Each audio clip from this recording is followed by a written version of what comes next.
My name is Eleanor May Whitfield.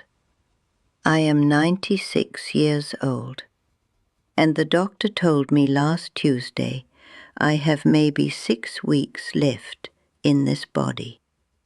So I am going to tell you something I have never told another living soul in 71 years. Not my 3 children, not my sister Ruth before she passed, not Father Callahan down at St. Mary's. And that man heard things in confession that would curl your hair. Nobody knows this story, nobody. Because on my wedding night in June of 1949, my husband looked me up and down in a white cotton nightgown my Aunt Delphine had stitched with her own hands. And the very first words he ever said to me as his wife were these: You are not as pretty as I thought you were in the church light. And do you know what I did, sweetheart? Guess. I laughed out loud because my 19-year-old brain could not take it in, so it decided it had to be a joke, and Harold watched me laugh. A little smile crept up one side of his mouth, and in that exact second I saw the real him for the very first time. The real him liked watching me pretend. That was the game.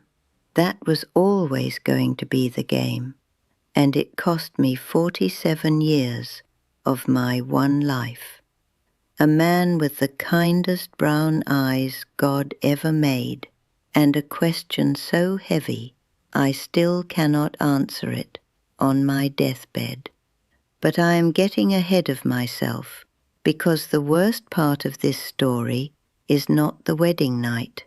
The worst part happened in a library on a Tuesday afternoon in 1954, and then on a Thursday in October the same year, when my husband sat down at my kitchen table and smiled at me in a way I will never forget as long as I live. So put your phone down, pour yourself something strong, and listen to an old woman very carefully, because what I am about to tell you is going to save somebody's life tonight. I just hope to God it is yours. Let me give you a number first, a number that should scare you. A 20-year study out of Brigham Young University published in 2017 followed over 300,000 people, and they proved that a miserable marriage is worse for your heart than smoking 15 cigarettes a day. 15. Every single morning. My Harold did not just break my spirit, honey. He was killing me slow. He was shortening my life. Every time I opened my eyes and saw him on the pillow next to me. I had my first heart attack at 58. You tell me that is a coincidence? I dare you.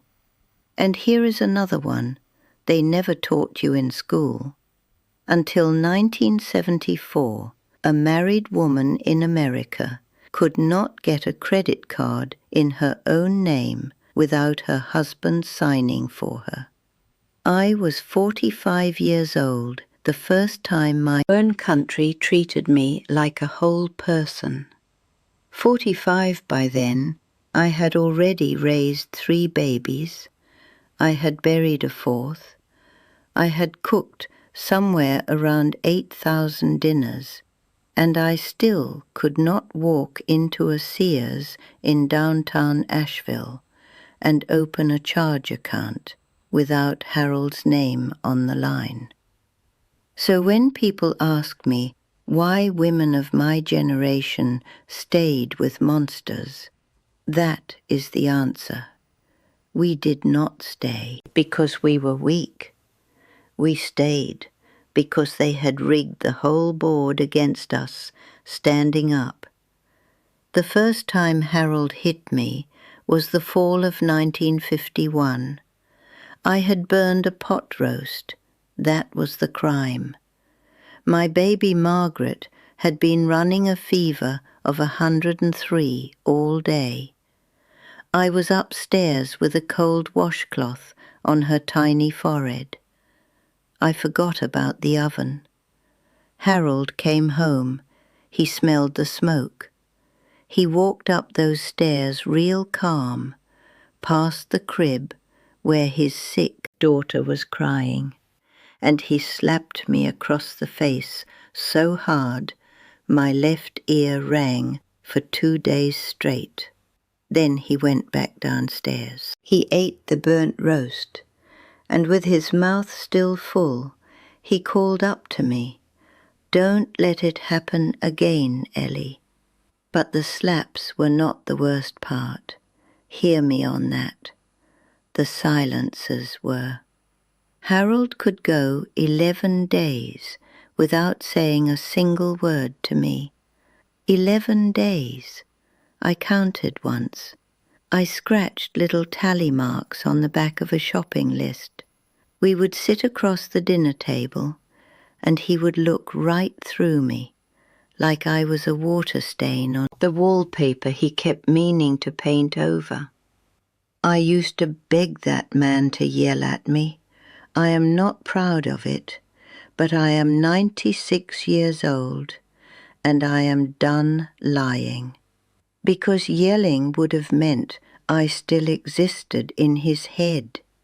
The silence meant he had already buried me in the backyard and was just waiting for my body to catch up. That was my life for the first 5 years, ironing his shirts, cooking his dinners, disappearing a little more each morning. And then, one Tuesday afternoon in the spring of 1954, I walked into a library, and everything I thought I knew about being alive got thrown straight out the window. Here is the part I have never told anybody, not one single person in 70. 1. Years. Pour yourself another one. I am not kidding this time. It was April of 1954. I was 24 years old.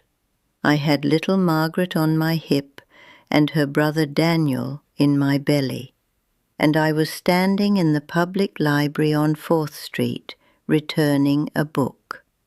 You want to know what the book was called? How to Be a Better Wife. That was the actual title. A real hardcover book, published in 1952. I am not making that up.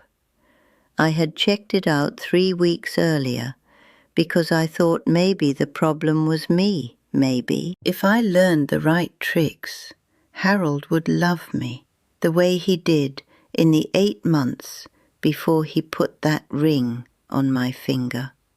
That is what a bad marriage does to a woman, sweetheart. It convinces her that she is the one who needs fixing. I slid the book across the counter, and a man's hand came down from the other side to take it. His knuckles brushed against mine. That is all that happened. 2 seconds, maybe 3, knuckle to knuckle, across a wooden library counter in a little town in North Carolina. And I swear on my mother's grave, I felt something go off inside my chest, like somebody had rung a bell in my ribs. I looked up. His name was Thomas Garrett.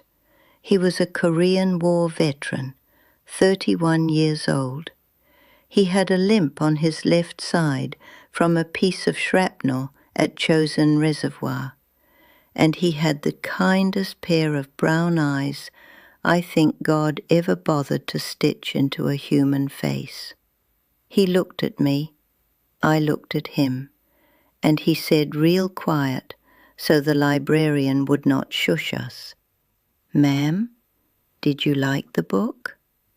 And before I even thought about it, I said, "No, sir, I did not." And that man started laughing, right there in the middle of the library. He laughed so hard the old librarian in the cardigan did shush him. And then I started laughing too. And I want you to understand something. That was the first time I had really laughed from my belly since the morning of my wedding day, 5 years. 5 years since I had made a real laughing sound in the world. We met at that library every single Tuesday afternoon for the next 7 months. And I need you to hear me very carefully on this next part, because it matters. We never kissed, not one time. Thomas Garrett never so much as held my hand. He was a gentleman, all the way down to the marrow of his bones. I was a married woman with a baby and another on the way. We both knew exactly where the lines were, and we did not cross a single one of them. But we talked. Lord in heaven, how we talked. He told me about the ocean. He had seen it during the war. He said the water off the coast of Maine at sunrise looked like somebody had taken a hammer to a sheet of silver. He told me my laugh sounded like church bells on Easter morning. Let me tell you something. Harold had not paid me a single compliment since 1949, unless you count him calling my meatloaf edible on a Sunday in 1952, which I do not on our 4th Tuesday. Thomas told me something that still makes me cry all these years later.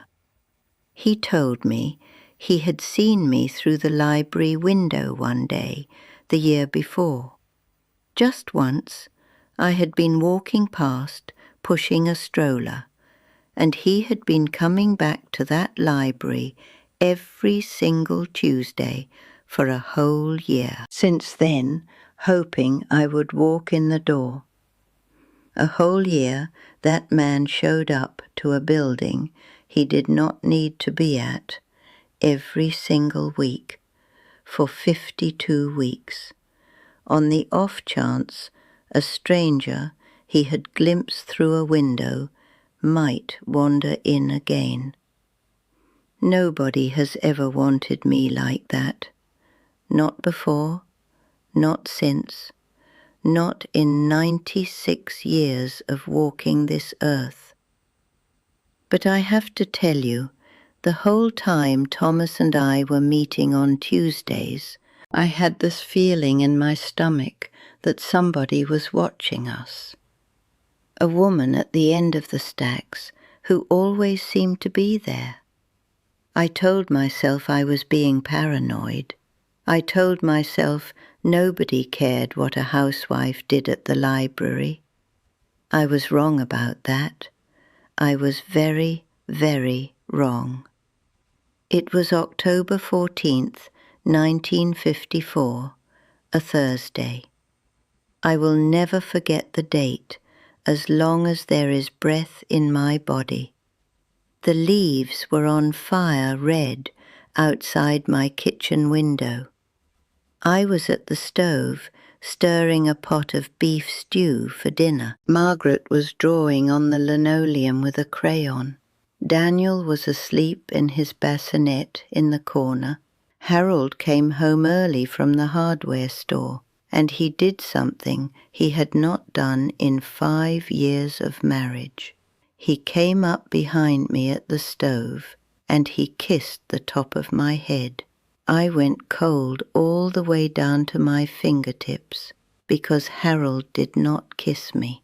Harold had not kissed me, not really kissed me since the war, and I knew right then, the way an animal in the woods knows a storm is coming. I knew something absolutely terrible was about to walk through my kitchen.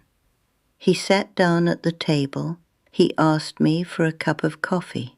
I poured it, with my hand shaking so bad the spoon rattled in the saucer like a little alarm bell. He took a slow sip. He set the cup down. He looked at me over the rim, and then he said, real casual, like he was telling me the mail had come, "Did you hear about that accident out on Route 9 this morning, Ellie? That Korean War fella, Thomas Garrett, the one with the bad leg." The wooden spoon stopped moving in the stew. Brakes gave out on his pickup truck coming down the hill by the old quarry. He is alive, they tell me, but I hear he will not be walking again, not ever. Some men are just unlucky, I guess. I could not breathe. I could not blink. I could not do anything except stand there, with beef broth dripping off the spoon onto the linoleum where my daughter was drawing, and Harold looked me dead in the eye across that kitchen table. He smiled the exact same little half smile from our wedding night in Asheville, and he said, "You should be very grateful your husband is so lucky, Eleanor." I have asked myself the same question every single morning for 71 years. Did my husband cut the brake lines on that pickup truck? Every single morning over coffee, while I washed the dishes, while I folded his underwear, while I held his hand at my own daughter's wedding. And I am going to tell you the honest-to-God truth, because I owe you that much after you listened this long. I do not know. I never knew. I never went to the police. I never asked Harold straight out. I was too terrified of what he might say, and I was even more terrified of what he might do to me if I pushed. And that is the part that haunted me worse than knowing ever would have, because Harold wanted me to wonder. He wanted me to look at him across the breakfast table for the next 42 years and never be sure whether I was pouring cream into the coffee of my husband or of a murderer. That wondering. Let me tell you something, that wondering is a prison they build inside your own head, and you never, ever find the key. I never went back to the library on 4th Street. I never saw Thomas Garrett again after that last Tuesday in October. I did not even know if he lived or died for 30 more years. I went home that Thursday night. I served my husband his beef stew. I put my babies to bed, and I started dying a little more each day for the next 42 years straight. Harold had a massive stroke in November of 1994. It left him unable to speak a single word for the rest of his life. But his eyes still worked fine, and his brain, the doctors all said, was mostly still in there. Behind them, for 2 full years, I took care of that man. I fed him with a little spoon. I bathed him with a washcloth. I changed his sheets and his undershirts and his bedpan 3 times a day. I was the perfect wife, right to the end, exactly like my mother taught me to be. And now I am going to tell you something that might make you think less of me, but I do not care anymore, because I am 96 and I am too tired to dress it up. Every afternoon at 3 o'clock, I brought Harold a bowl of chicken and rice soup. I sat down in the wooden chair next to his hospital bed, and while he ate, I told him about Thomas Garrett, quietly, calmly, like I was reading him the afternoon newspaper. I told him about the knuckles on the library counter. I told him about the laugh that got us shushed. I told him about Thomas waiting a whole year at a building he did not need to be at. I told him what Thomas had said about my laugh sounding like church bells on Easter morning. I told him about every single one of those 7 Tuesdays, in order, start to finish. And Harold would lay there with chicken broth running down his chin and onto his pajama collar, unable to speak, unable to move his right side, unable to do anything except listen. And big fat tears would roll down the sides of his face and drip into his ears, and I would wipe his mouth gently with a napkin, carry the empty bowl back to the kitchen, and wash it in the sink while humming a hymn that was our routine every day for 2 years. It was the closest thing to justice I was ever going to get on this side of the dirt, and I took it. And no, I am not going to apologize for it. He died on a Tuesday afternoon in October of 1996, a Tuesday, like the universe finally sat down next to me on the front porch and gave me a little wink. I did not cry at his funeral, not one tear. My daughter Margaret squeezed my hand in the pew and whispered, "Mama, are you okay?"